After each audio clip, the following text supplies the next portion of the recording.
Hello everyone, আমার নতুন আরও একটি ব্লগে আপনাদের সবাইকে ওয়েলকাম। ইউটিউবে যারা আমার ভিডিও দেখেন তাদের মধ্যে অনেকেই আমাকে রিকোয়েস্ট করেছিলেন যেন সাকুরা ফোটার সময় তাদেরকে একটুখানি সাকুরা ফুলের সৌন্দর্যগুলো দেখায় একটা ভিডিও করে। তো যাই হোক, অনেক দিন পর সময় পেয়েছিলাম এবং যে কারণে আমার বাড়ির চারপাশটা ভেবেছিলাম আপনাদের সাথে একটুখানি ঘুরে দেখাই ঠিক কতটা সুন্দর লাগছে। তো এই সারি সারি এখানে একদম চেরি গাছের মানে সাকুরা গাছের ভর্তি, পুরো নদীর দুই পাশ জুড়ে একদম লম্বা লাইন দিয়ে সারি সারি সব সাকুরা গাছ এবং বিভিন্ন রঙের হয়। তো এখানে সাদা রঙের, গোলাপি রঙের, বিভিন্ন রঙের সাকুরা গাছ ছিল। তো এখান দিয়ে আমি আর আমার বর দুজন মিলে হেঁটে হেঁটে এই জায়গাটা দেখছিলাম। তো ভাবলাম আপনাদের সাথে একটুখানি ছোট্ট করে শেয়ার করি যে আমার বাড়ির এখন পাশটা কেমন লাগছে। তো এই যে লম্বা নদীটা বয়ে চলেছে, এই নদীর চারপাশ দিয়ে একদম সাকুরা গাছ লাইন দিয়ে লাগানো আছে। তো এইটিতে যখন ফুল ফোটে কি যে অপূর্ব একটা সুন্দর দৃশ্য দেখতে। আর এই নদীর চারপাশ দিয়ে প্রচুর প্রচুর মানুষ হেঁটে হেঁটে বেড়ায় এই সময় এই ফুলের সৌন্দর্যগুলো উপভোগ করার জন্য। তো এখন মোটামুটি বিকাল, আর এই বিকেলবেলায় প্রায় 2-1 করে মানুষ এরকম চারপাশ দিয়ে হেঁটে হেঁটে ঘুরে বেড়াচ্ছে। জাপানে মোটামুটি 100 রকমেরও বেশি সাকুরা গাছ আছে, মানে সাকুরা ফুলের প্রজাতি বলতে পারেন। তো যাই হোক, বিভিন্ন কালারের এবং ছোট বড় বিভিন্ন রঙের বিভিন্ন আকৃতির হয় এই সাকুরা গাছগুলো। তবে জাপানে কিন্তু প্রচুর, সারা জাপান জুড়ে প্রচুর প্রচুর হচ্ছে সাকুরা গাছ আছে, কোটি কোটি। আর জাপানিজদের জাতীয় ফুল হচ্ছে সাকুরা। তো এখন মোটামুটি সাকুরাগুলো প্রায় ঝরার পথে, সবে ঝরতে শুরু করেছে। এই রাস্তাগুলো একটু ভালো করে দেখলে দেখতে পাবেন যে কত ফুলের পাপড়ি যে ঝরে পড়েছে। আর এই ফুলের বেশিরভাগ সৌন্দর্য লাগে যে এই সময় কোনো গাছে পাতা থাকে না, সব ডালপালা শাখা প্রশাখা জুড়ে শুধু ফুলের থোকা থোকা ফুলের সৌন্দর্য।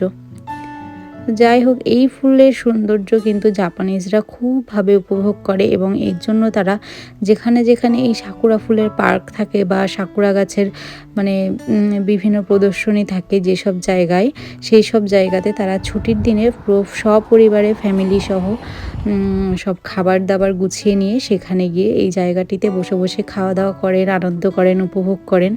আর এখন যে জায়গাটি দেখছেন এটি হলো আমার বাড়ির থেকে বেশ কিছুটা এগিয়ে এসে একটি ব্রিজ। এই ব্রিজ বরাবর দেখতে পাবেন যে সামনে দিয়ে নদী বয়ে চলেছে এবং দুই পাশ জুড়ে পুরো সাকুরা আর সাকুরা, কী যে অপূর্ব দৃশ্য। এই নিয়ে কিন্তু আমার 2বার হলো জাপানের সাকুরা দেখা। যতই দেখি এই সৌন্দর্যের কোনো বর্ণনা মানে তুলনা নেই। আর যতই দেখি মানে মনে হয় মন ভরছে না, এরকম একটা সৌন্দর্য। এই সাকুরাগুলো কিন্তু মোটামুটি বসন্ত শুরু হওয়ার সময় থেকেই ফোটা শুরু হয় এবং ওই সপ্তাহখানেক বা এরকম 10-15 দিন মতো থাকে, তারপরে আস্তে আস্তে ঝরে পড়া শুরু করে। আর ঝরে পড়ে রাস্তার অবস্থাগুলো ঠিক এরকমই হয়। আর আস্তে আস্তে পুরো পাতা যখন সব ফুলের পাপড়িগুলো ঝরে যায় তখন সঙ্গে সঙ্গে আবার পাতা গজানো শুরু করে দেয়। আর কি যে ভালো লাগে এই সময়টা। জাপানের বলতে পারেন সবথেকে সুন্দর সময় হলো এটি। আর এই যে নদীর পাড়ের জায়গাটা দেখছেন, এখানে সিঁড়ি আছে, প্রায় মাঝে মধ্যেই আমরা গরমের সময় এসে বসি।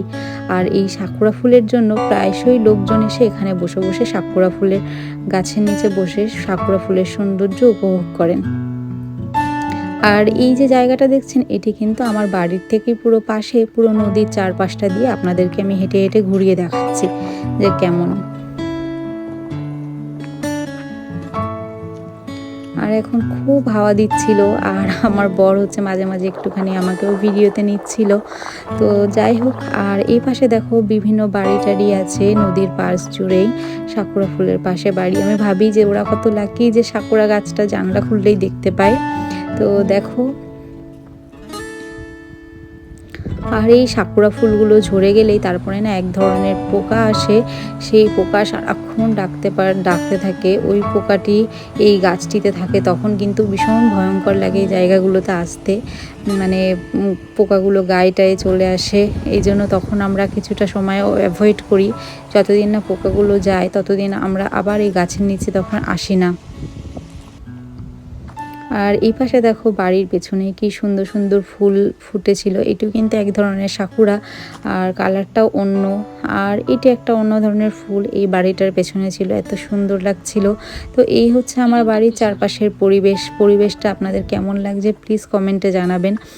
আর ও হ্যাঁ, আপনাদেরকে তো আর একটা কথা বলাই হয়নি, সেটা হচ্ছে এই সাকুরা ফুলের জন্য জাপানে একটি ফেস্টিভ্যাল হয়, সেটির নাম হলো হানামি।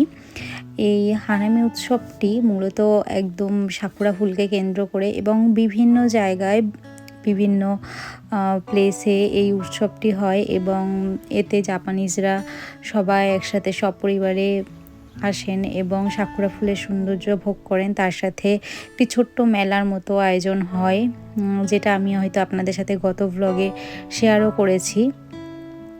তো আর এটি কিন্তু সব জায়গাতে হয়, এবং সাকুরা গাছগুলিকে কি সুন্দর সুন্দর লাইট দিয়ে সাজানো হয়।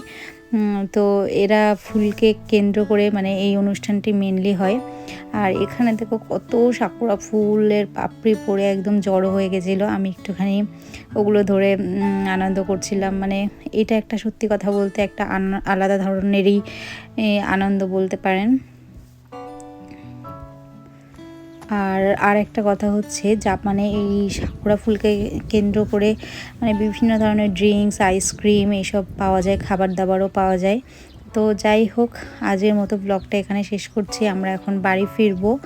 আর ব্লগটা আপনাদের কেমন লাগলো প্লিজ অবশ্যই সবাই কমেন্টে জানাবেন। আর এই সাকুরা ফুলের সৌন্দর্যটাও কেমন লাগলো সবাই কমেন্টে জানাতে ভুলবেন না। টাটা, সবাই ভালো থাকবেন, সুস্থ থাকবেন, দেখা হবে পরের আর একটা নেক্সট ব্লগে।